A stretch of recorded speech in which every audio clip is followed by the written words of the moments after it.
प्रिय विद्यार्थियों नमस्कार। पहल हिंदी की ऑनलाइन शिक्षण व्यवस्था में आप सबका हार्दिक अभिनंदन, स्वागत। आज हम कक्षा 10 के हिंदी के प्रश्न पत्र में व्यावहारिक व्याकरण खंड 3 में वाक्य शुद्धि संबंधी जो प्रश्न पूछा जाएगा उसके संबंध में चर्चा करेंगे। खंड 3 में एक प्रश्न हमसे वाक्य शुद्धि का पूछा जाता है। अशुद्ध वाक्य देकर के हमसे उस वाक्य को शुद्ध करने के लिए कहा जाता है। आज के हम इस वीडियो में अशुद्ध वाक्यों को शुद्ध कैसे करते हैं, क्या क्या बातें उसमें हमारे ध्यान में होनी चाहिए, इसका अध्ययन करेंगे। ये पूरी बात आपको समझ में आए, इसके लिए आप इस पूरे वीडियो को देखेंगे और देखने के लिए इसे सब्सक्राइब करें तथा कम से कम 2 बार इस वीडियो को आप आवश्यक रूप से सुनें। देखिए, वाक्य शुद्धि के प्रश्न को हल करने के लिए सबसे पहले हमें यह समझना होगा कि वाक्य किसे कहते हैं और वाक्य शुद्धि किसे कहते हैं। तो यहां हमें समझाया जा रहा है वाक्य किसे कहते हैं। शब्दों के सार्थक, क्रमबद्ध एवं भावपूर्ण मेल या समूह को वाक्य कहते हैं। जैसे उदाहरण दिया है, राम ने रावण का वध किया। इस वाक्य के अंदर तीनों शर्तें पूरी हो रही है। इस वाक्य का प्रत्येक शब्द सार्थक है, वाक्य के अंदर क्रमबद्धता है और इस वाक्य का भाव भी निकलता है। इस प्रकार के समूह को हम वाक्य कहते हैं। तो पहला जो हमारा प्रश्न है कि वाक्य किसे कहते हैं, यह हमारी समझ में आ गया। दूसरा प्रश्न है हमारा, वाक्य शुद्धि किसे कहते हैं। समझाया गया है वाक्य शुद्धि वाक्य के तत्वों व अंगों के आधार पर, वाक्य के तत्व होते हैं और वाक्य के अंग होते हैं। तत्वों और अंगों के आधार पर रचना को परखना या सही करना ही वाक्य शुद्धि कहलाता है। इसका आशय यह हुआ, यदि हमें वाक्य शुद्ध करना है तो हमें वाक्य के तत्व आने चाहिए और वाक्य के अंग हमको आने चाहिए। और तीसरी बात हमें यहां यह समझाई गई है कि अपने पाठ्यक्रम में जो हमें वाक्य दिया जाएगा उसमें किस किस प्रकार की अशुद्धियां हो सकती है। तो एक अशुद्धि तो यहां हो सकती है उस वाक्य में लिंग संबंधी, दूसरी अशुद्धि वचन संबंधी हो सकती है, तीसरी अशुद्धि कारक संबंधी हो सकती है, चौथी अशुद्धि विराम संबंधी और पांचवी अशुद्धि पदक्रम या अन्विति संबंधी होती है। इन सब का हम विस्तृत अध्ययन करेंगे। उससे पहले हम ये समझेंगे कि वाक्य के तत्व क्या होते हैं और वाक्य के अंग क्या होते हैं। तो देखिए, यहां ये वाक्य शुद्धि है। वाक्य शुद्धि किसे कहते हैं, इसे समझने के लिए हमें 3 बातें समझनी है। एक बात तो हमें यह समझनी है कि वाक्य के तत्व क्या होते हैं, और दूसरी बात हमें यह समझनी है कि वाक्य के अंग क्या होते हैं, और तीसरी बात हमें यह समझनी है कि वाक्य के भेद कितने होते हैं।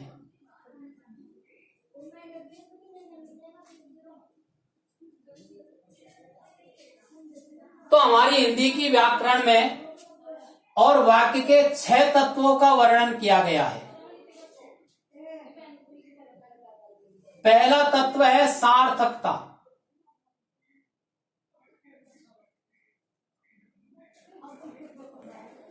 दूसरा तत्व है आकांक्षा,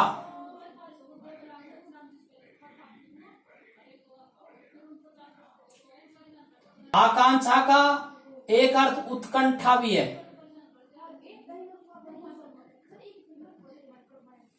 और तीसरा तत्व है योग्यता, चौथा तत्व है आसक्ति, आसक्ति को निकटता भी कहते हैं। तत्व है पद क्रम, इसको अन्विति भी कहते हैं। और छठा तत्व है अन्वय।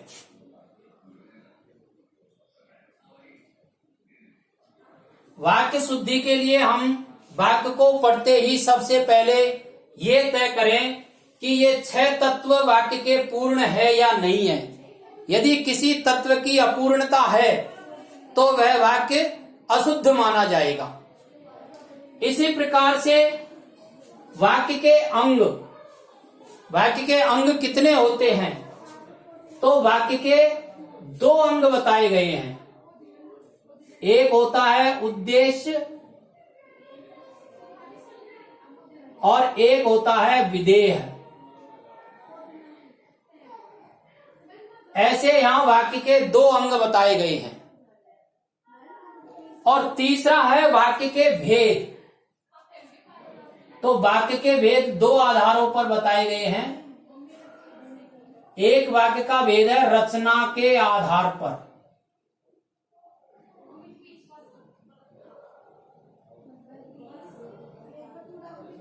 और दूसरा है अर्थ के आधार पर।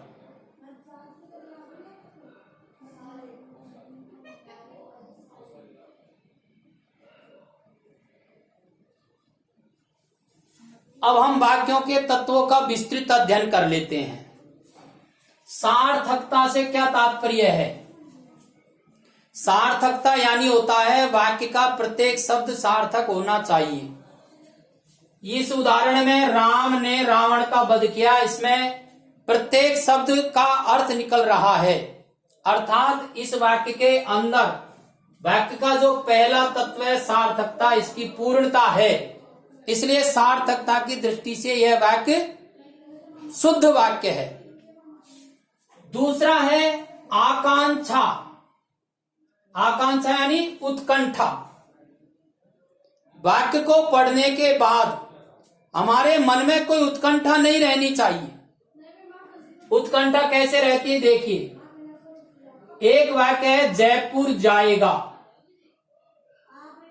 जयपुर जाएगा। अब आपने इस वाक्य को पढ़ा या सुना तो सुनते ही सहज ही आपके मन में प्रश्न उठ रहा है कि जयपुर कौन जाएगा। इसका अर्थ यह हुआ कि इस वाक्य के अंदर उत्कंठा तत्व की पूर्ति नहीं हुई है।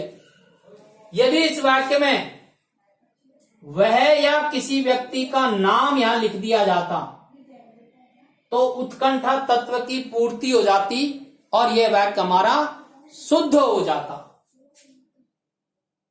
तीसरा तत्व है योग्यता। योग्यता यानी क्या? जिस प्रकार का वाक्य है उस प्रकार के शब्दों का चयन होना चाहिए। योग्य शब्दों का चयन होना चाहिए।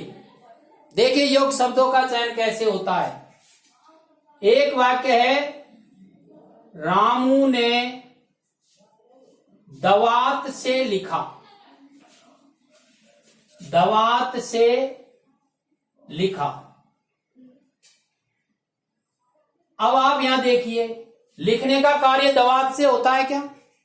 नहीं होता। इसका अर्थ यह है कि योग्य शब्द का चयन नहीं हुआ। किसान लाठी से मेड़ खोदता है। अब मेड़ को लाठी से खोदा जाता है क्या? नहीं खोदा जाता। योग्य शब्दों का चयन नहीं होने से भी वाक्य अशुद्ध हो जाता है। तो इस प्रकार के तत्व को कहते हैं योग्यता। अगला है आसक्ति या निकटता। वाक्यों में जो शब्द प्रयोग किए जा रहे हैं वो पास पास होने चाहिए, उनके अंदर निकटता होनी चाहिए। मैं जयपुर जाऊंगा। वाक्य के अंदर कौन से तत्व की कमी आ रही है? निकटता और आसक्ति तत्व की कमी है। इसलिए यह वाक्य हमारा अपूर्ण है। फिर है पद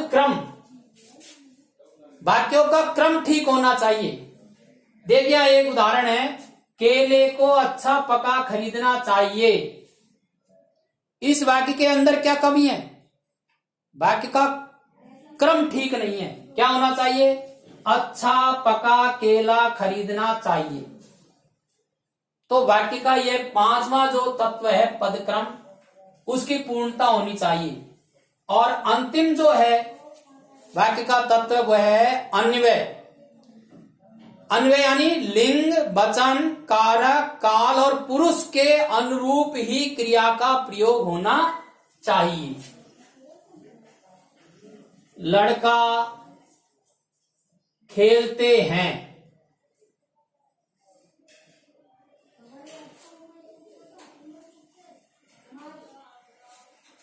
कर्ता एक वचन है और क्रिया बहुवचन है, इसलिए यह वाक्य अशुद्ध है। इसका अर्थ यह हुआ कि जिस पुरुष का वचन का लिंग का कर्ता होता है उसी पुरुष, लिंग, वचन और पुरुष की क्रिया होनी चाहिए, तो ही वाक्य शुद्ध होगा।